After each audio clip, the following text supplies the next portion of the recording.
faire. Dans les chapeaux, nous avons donc le bob, avec un lien à nouer ou un élastique autour du cou. C'est pas très élégant, ça fait un peu œuf de Pâques. C'est vraiment le top du top. Il le protège, j'ai envie de dire, à 360, grâce à ses larges bords, qui protègent le visage, le bout du nez, les oreilles et la nuque. C'est parfait, c'est parfait. Nous avons aussi l'éternelle casquette, qui fait très bien son job, souvent par son épaisseur, à faire attention à ce qu'elle soit bien droite et protège bien le visage de votre enfant. Après, pour le plus coquet ou coquette, le bandana fichu chapeau en paille qui présente un bémol sur les efficacités étant donné qu'il ne protège pas le visage. Il y a des petits trous, c'est pas top. Vous voyez très bien le bandana, ça protège bien la tête, mais tout le reste du corps, lui, n'est pas protégé. Donc ça n'a pas une grande efficacité. Bref, un petit point à retenir, n'oublions pas la crème, un chapeau, à la bonne taille pour une protection optimale. On privilégie de mouiller la nuque et le front pour rafraîchir. Oui, c'est vrai que c'est quelque chose auquel il faut faire attention quand même parce que quand on a les cheveux qui sont effectivement mouillés, on sait qu'avec la chaleur, l'eau se condense, donc ça peut effectivement faire une petite cocotte minute sous le Mais c'est sous ça, le chapeau. en fait, moi, c'est quelque chose qu'on m'avait dit quand j'ai fait ma formation d'assistante maternelle, donc il y a 10 ans, 11 ans. Et en fait, c'est quelque chose vraiment que j'applique. Et puis d'ailleurs, moi-même, j'avais fait le constat que quand je faisais ça, c'était pas du tout agréable, ça donnait des migraines pas possibles. Donc c'est quelque chose que j'ai jamais fait. Donc ça serait peut-être bien de parler justement de l'insolation, puisque c'est vrai que, comme tu le disais, quand on se retrouve avec les cheveux mouillés et la casquette sur la tête en plein cagnard, ça peut faire un petit peu comme une espèce de cocotte minute, et on peut se retrouver avec des enfants qui développent ce qu'on appelle une insolation. Donc l'insolation, c'est quoi ? C'est simplement quand l'enfant a été trop exposé au soleil, donc que ce soit au niveau surtout de la tête ou de la nuque, et ça peut donc entraîner ce qu'on appelle une inflammation des méninges. Donc l'enfant, il réagit pas forcément tout de suite, il réagit quelques heures après l'exposition, ça peut être aussi par exemple pendant la nuit. Mais voilà, quelques heures après l'exposition. Donc ça peut se manifester de différentes manières, souvent il y a de violents maux de tête, et puis il y avoir aussi des douleurs et des raideurs au niveau de la nuque. Le corps, il semble généralement normal, mais la tête, elle est plutôt rouge et brûlante. Il n'y a pas de fièvre dans le cas d'insolation. Par contre, on retrouve assez fréquemment des nausées, vertiges et vomissements, et une sensibilité accrue au bruit et à la lumière. Donc dans ces cas-là, quand vous identifiez que votre enfant peut avoir une insolation, vous commencez par l'accompagner dans un endroit à l'ombre et frais, mais pas climatisé non plus pour pas qu'il y ait de choc thermique. Ensuite, vous appliquez sur sa tête et sa nuque des compresses froides ou des poches de froid enveloppées dans un linge ou dans une serviette. Vous essayez d'appliquer ça de manière un peu progressive parce que c'est pareil, on veut quand même éviter le choc thermique. Hein. Voilà. On veut le rafraîchir, mais on ne veut pas lui déclencher un choc thermique. Vous le tranquillisez et puis vous observez comment son état évolue et puis fonction, voilà, s'il prend de la température, à ce moment-là, c'est plus une insolation. À partir du moment où il y a une exposition au soleil et il y a une température qui est relevée, on parle plus d'insolation, on va parler de coup de chaleur ou de coup de chaud. Donc justement, quand on est sur un coup de chaleur, les symptômes en fait qui sont un peu plus forts en fin de compte, on peut aussi avoir des troubles de l'ouïe et de la vision. L'enfant, il a la bouche très sèche avec une sensation de soif importante. Souvent, c'est le corps entier qui est rouge et brûlant. Et on a une température qui peut souvent dépasser les 39.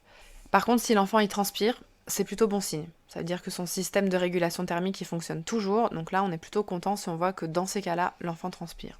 Donc si votre enfant est victime du coup d'un coup de chaleur, vous le mettez toujours à l'ombre ou dans une pièce au frais, pas climatisée. On défait les vêtements qui serrent. On l'aide à se rafraîchir pareil que tout à l'heure. J'ai envie de dire même mettez-le en sous-vêtements. Ouais, on le met en sous-vêtements. Souvent, il peut être d'ailleurs encore en maillot de bain. Oui, voilà. Et puis vous pouvez rafraîchir en plus de la nuque l'aine, les aisselles et l'asperger légèrement d'eau, mais pareil, toujours en veillant à ce que ça soit pas trop brutal pour pas créer de choc thermique. Et on continue à prendre sa température parce que si jamais elle est supérieure à 39, c'est les urgences qu'il faut appeler.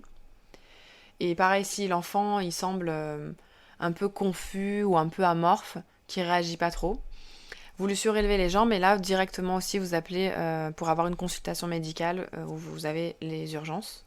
Vous appelez les urgences. Et ensuite le dernier stade qui est le plus grave, c'est le coup de chaud. Donc là on a pareil tous les symptômes d'avant. sauf qu'ils sont vraiment, vraiment plus marqués. Donc on a la peau qui est brûlante, toujours sèche et très rouge. Par contre, là, dans ces cas-là, on remarque plus de sueur. Donc en fait, le système de régulation thermique, il est complètement déréglé, il fonctionne plus. La fièvre, elle est souvent supérieure à 40 degrés. L'enfant, il respire un peu rapidement et on a parfois l'impression qu'il fait comme une crise d'asthme un peu. Elle suffoque. Oui, voilà, exactement, il suffoque. Le pouls s'accélère et il y a des vomissements et des nausées qui sont plus fréquents. Et on peut même remarquer des hallucinations ou des crampes qui peuvent apparaître dans les muscles. Ouais, c'est dû à la fièvre. C'est dû à la fièvre et c'est dû à la déshydratation intense du corps. Et là, vraiment, on n'attend pas, on appelle le 15. Et en attendant, voilà, qu'il y ait le 15 qui arrive. Alors même d'ailleurs, je sors d'une formation SST, là, il n'y a pas très longtemps, j'ai fait ça le mois dernier. Et notre formateur nous a dit, quand vous êtes en extérieur, si vous voulez que les secours arrivent plus rapidement, appelez le 18, parce que c'est pas le même système de régulation, et du coup, c'est plus rapide que le 15. Ça, je ne le savais pas, donc je vous transmets l'information. Bon, ça va. C'est vrai qu'on lit souvent appeler le 15, mais quand on est en extérieur, si on sait identifier rapidement où on est, il vaut mieux passer par le 18, parce que eux, du coup, ils vont directement appeler le médecin régulateur, et on n'aura pas tout le système de questions, enfin, on n'aura pas le même délai, en fait, d'intervention des secours. Donc, en attendant que les secours arrivent, vous continuez toujours les mêmes gestes, on met dans un endroit ombragé, plus frais, et on rafraîchit le corps, pour faire baisser la température. Donc voilà, quand on est face à ce genre de situation, c'est pas marrant, mais il faut quand même faire en sorte de pouvoir prévenir les choses. Et pour ça, on hydrate bien son enfant et on évite de laisser trop longtemps au soleil. Nous espérons que tous nos petits conseils pour prendre bien soin de vos enfants et de vous ont plu. On n'oublie pas nos dernières recommandations. L'exposition au soleil, ce n'est pas entre 11h et 16h. Pas de lange sur les cosy, s'il vous plaît. Oui, on évite parce qu'on croit qu'on les protège du soleil, mais en fait, on les met dans une étuve. Les pauvres, ils ont plus d'air. Une cocotte minute, encore une fois. C'est ça, la même sensation que de rester enfermé dans la voiture en plein cagnard, les vitres fermées. Ça, ou dans une tente. Ou dans une tente, ouais, c'est fermée. Quand on fait du camping, c'est juste horrible quand on a le soleil qui nous arrive dessus. C'est vrai. D'ailleurs, ça me fait penser aux tentes de plage. Oui, alors les tentes de plage, c'est ok, mais ouvert. Ouais, c'est vrai, parce qu'en plus, n'oubliez pas que vous êtes au bord de la plage, avec la réverbération du soleil contre l'eau, la chaleur du sable qui a contenu de la chaleur pendant toute la journée, c'est vraiment pas le bon plan. Vous vous hydratez plus. Prévoyez large. Moi, par exemple, à chaque fois que je fais une balade, je prévois au moins 1 litre et demi. On est 5 à se balader. Et quand on revient, on est encore assoiffé parce qu'on a tout bu. C'est pour vous dire. On part du principe qu'un enfant, s'il réclame à boire, c'est qu'il savait déjà 15 minutes qu'il a soif. Donc, pensez à vous-même à proposer à votre enfant de s'hydrater. C'est très important. Il faut vous donner une espèce de rituel, toutes les demi-heures, vous lui proposez à boire quand vous êtes sur la plage parce qu'il fait chaud.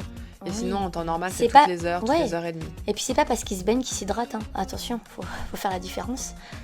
C'est vrai, c'est pas parce qu'il se baigne qu'il s'hydrate. Oui, voilà. Et puis quand on fait aussi une petite pause goûter ou une petite pause repas pique-nique au soleil, on fait attention au choc thermique. Avant de rentrer dans l'eau, on soume bien la nuque, les jambes, les bras.